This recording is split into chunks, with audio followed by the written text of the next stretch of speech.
بالله من الشیطان الرجیم بسم اللہ الرحمن الرحیم انا نحن نزلنا الذکر وانا له لحافظون۔ یہ قرآن کریم کے 14ویں پارے کی آیت کریمہ ہے۔ اللہ پاک فرماتے ہیں کہ ہم نے ہی قرآن کو نازل کیا اور ہم ہی اس کی حفاظت کریں گے۔ اسی لیے ساری کتابوں کو بدلا جا سکتا ہے لیکن قرآن کریم کے زیر زبر میں فرق نہیں آئے۔ اب دیکھو میرے بھائیو، حفاظت کرنے والی ذات تو اللہ کی ہے۔ دنیا جو ہے نا دار الاسباب ہے، دار الاسباب۔ بھائی اولاد چاہیے، اللہ ہر چیز کے اوپر قادر ہے، وہ کر کے اللہ نے بتایا ہے، لیکن دنیا دار الاسباب ہے۔ اولاد چاہیے، شادی کرو، بھائی مال و دولت کا محنت کرو، اسباب اختیار کرو، نفع سامنے آئے گا۔ ڈائریکٹ حفاظت کرنے والی ذات تو اللہ کی ہے، لیکن اگر اس کے اندر کوئی قوم استعمال ہو جائے، کچھ لوگ استعمال ہو جائے، کوئی ایک فرد استعمال ہو جائے، ان کا کام بچ جائے گا۔ آج اللہ کے قرآن کے ساتھ جو ہو رہا ہے نا میرے بھائیوں، ہم سب کی آنکھوں کے سامنے ہیں۔ دوسری ایک بات اندر کی یہ ہے، یہ لوگ تو جلا رہے ہیں، اللہ ان کو برباد کر دے رہے، آمین، اور ان کو اللہ ایسا سبق سکھاوے نا کہ دنیا یاد رکھے، کوئی ہمت نہ کرے۔ لیکن ایک شکایت ضرور ہے خود اپنوں سے بھی، کہ یہ لوگ قرآن کے نسخے کو جلا رہے ہیں، اس کو برباد کر رہے ہیں۔ الحمدللہ ہم قرآن کو سینے سے لگاتے ہیں، ہمارے گھروں میں قرآن ہے، لیکن ہمارا عمل کتنا ہے قرآن کے اوپر؟ ہم ناچ نہیں رہے جو قرآن نے منع کیا، ہم عیاشی بدماشی پر نہیں اتر آئے۔ میرے گھر میں قرآن ہے، آپ کے گھر میں قرآن ہے، گھر میں ہے، لیکن ہے نزدیک، لیکن بہت دور ہو گئے، ہم اللہ کے قرآن سے بہت دور ہو گئے۔ ہفتہ ہفتہ مہینہ مہینہ گزر جاتا، اللہ کا قرآن ہمارے ہاتھوں میں نہیں آتا۔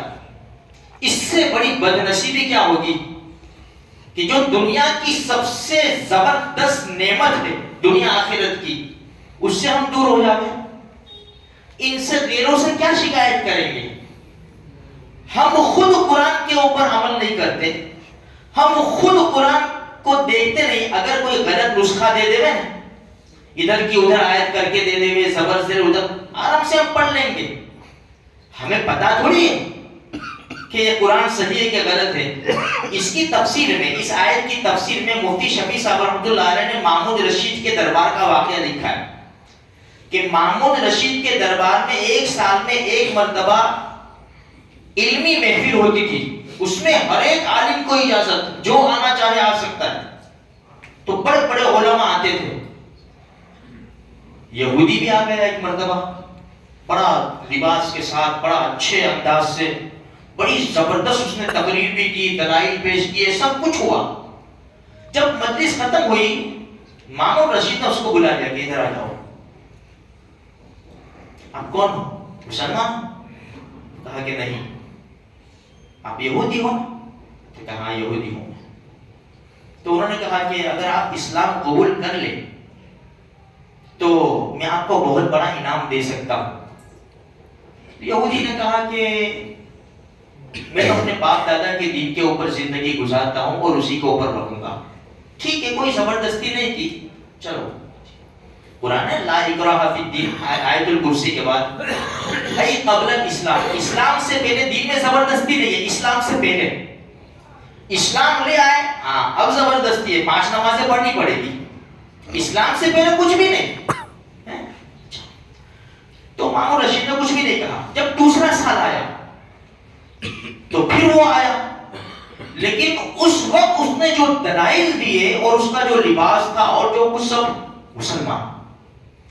محمود رشید نے پھر بلایا کہ تم گزشتہ سال آئے تھے تو یہودی تھے، اب آپ کے انداز سے، آپ کی باتوں سے، آپ کے لباس سے یہ پتہ چل رہا ہے کہ آپ مسلمان ہوئے ہیں، اسلام قبول کر لیا ہے۔ تو کہا کہ ہاں میں نے اسلام قبول کر لیا ہے۔ کیا وجہ ہوئی؟ تو اس نے کہا کہ میں نے سارے مذاہب کی تحقیق کی اور مجھے لکھنا بڑا اچھا آتا ہے، زبردست لکھتا ہوں، میں بہت اچھا انداز سے لکھتا ہوں۔ میں نے سب سے پہلے توریت کا نسخہ لکھا، 3 نسخے لکھے، 3 اچھا اس کو بائنڈنگ وغیرہ کیا، اور کنیسہ کے باہر جا کر، یہودیوں کے عبادت خانے کے باہر جا کر میں نے اس کو رکھا اور اس کا اشتہار کیا۔ چند منٹوں کے اندر وہ 3 نسخے بک گئے۔ میں نے حالانکہ اس کے اندر کاٹ چھاٹ کر دی تھی، اس کو رد و بدل کر دیا تھا، چینج کر دیا تھا، اس کو ادھر کا ادھر سب کر دیا تھا، میں نے لے گیا۔ پھر میں نے انجیل کے 3 نسخے لکھے اور عیسائیوں کی جو عبادت گاہ تھی وہاں چلا گیا، اس کا اشتہار کیا، چند منٹوں کے اندر وہ بھی بک گئے، اس کو بھی میں نے رد و بدل کر دیا تھا۔ پھر میں نے قرآن ہاتھ میں لیا، اس کو آگے پیچھے کیا، رد و بدل کیا، زبر زیر کی فرق ادھر کی ادھر، ادھر کی ادھر، 3 نسخے اس کے بھی بنائے، اور میں مسجد کے باہر جا کر کھڑا ہو گیا۔ میں نے اشتہار کیا اس کا، قرآن تو نمازی نکلتے، قرآن کو دیکھتے، ادھر ادھر سب پلٹتے اور اس کو رکھ دیتے۔ ایک نسخہ بھی نہیں بکا، ایک نسخہ بھی، ایک قرآن بھی کسی نے نہیں لیا۔ میں سمجھ گیا کہ یہی وہ کتاب ہے جس کی حفاظت کی ذمہ داری خود رب نے لی ہے۔ یہ اللہ کا قرآن ہمارے پاس ہے، اس سے ہم دور ہیں میرے بھائیوں۔ اس لیے میں عاجزانہ گزارش کرتا ہوں، دیکھو کئی مرتبہ کہہ چکا ہوں میں، اللہ کے قرآن کو لے لو میرے بھائیوں۔ روزانہ اگر نہیں پڑھتے، روزانہ 2-3 آیتیں پڑھ لو۔ دیکھو یہ دشمن جو کر رہے ہیں نا، ہماری پیشانی پہ بھی بل نہیں آ رہا ہے، کوئی پیشانی پہ بل نہیں آ رہا ہے۔ ہم کو کیا ہوگا، بس ویڈیو دیکھ لیا، یہ ہو گیا، بہت خراب ہوا، بہت خراب، تو ہم نے کیا کر لیا، چل یہ ہماری آنکھوں میں آنسو آ گئے، ہم نے جلدی وضو کیا، اللہ کے قرآن کو سینے سے لگایا، پھوٹ پھوٹ کر ہم رو پڑے ہیں، کھانا اچھا نہیں لگا۔ مجھے اور آپ کو کیا ہوا؟ کچھ بھی نہیں ہوا نا۔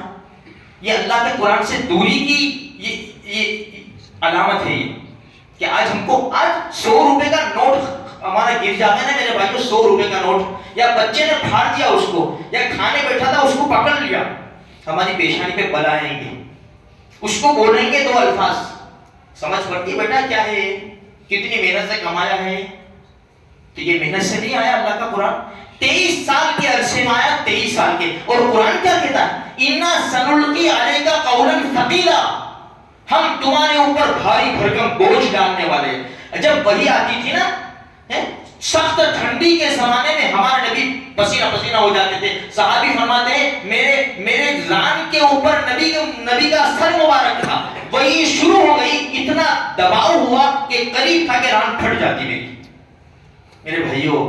بہت عاجزانہ گزارش کرتا ہوں، جس کو پڑھنا نہیں بھی آتا نا، وہ بھی تیار، ہم جب صبح ہوتے ہیں غسل وغیرہ کر کے جانے کے لیے اپنی جوب کے اوپر، اللہ کا قرآن لے لو، کھڑے کھڑے دیکھ لو صرف کہ میرے رب کا قرآن ہے، اللہ توفیق دے تو 2 آیتیں پڑھو نا صرف، 20 سیکنڈ لگیں گے، 20 سیکنڈ، اس سے کانٹیکٹ کرو، اس کو نزدیک لاؤ میرے بھائیوں، اس کو سینے میں بساؤ، ورنہ کل قیامت کے میدان میں کیا جواب دے دیں گے ہم۔ اس لیے بہت عاجزانہ پھر سے گزارش کرتا ہوں میں کہ ہم آج سے ہی اور کل سے ہی شروع کر دیں انشاءاللہ، ہم کریں گے، ہماری اولاد بھی دیکھے گی۔ ابو روزانہ بھلے 2 آیت پڑھتے تھے، لاؤ میں بھی پڑھوں میرے بھائیوں۔ دیکھو اتنا دل دکھتا ہے کہ اللہ کے قرآن کے ساتھ یہ ہو رہا ہے اور ہم اپنی زندگی گزار رہے ہیں۔ دیکھو ایک چھوٹی سی بات بتاؤں میں، قرآن کیا کہتا ہے، اگر ہم نے قرآن کو چھوڑ دیا نا، وقال الرسول یا رب، رسول شکایت کریں گے، ان قوم اتخذوا هذا القرآن مہجورا، اے اللہ میری قوم نے قرآن کو چھوڑ دیا تھا، کیا باقی رہا ہماری ہلاکت میں؟ جب نبی، جس نبی کے اوپر ہم کو پورا بھروسہ ہے، جو نبی ہماری شفاعت کریں گے، سفارش کریں گے، وہی نبی اگر شکایت کر دیں گے تو کیا ہوگا؟ اس لیے میرے بھائیو وقت زیادہ ہو گیا ہے، معاف کرنا۔ اللہ تبارک و تعالیٰ مجھے بھی، آپ کو بھی، سارے مسلمانوں کو قرآن سے محبت کرنے کی توفیق عطا فرمائے۔ آمین۔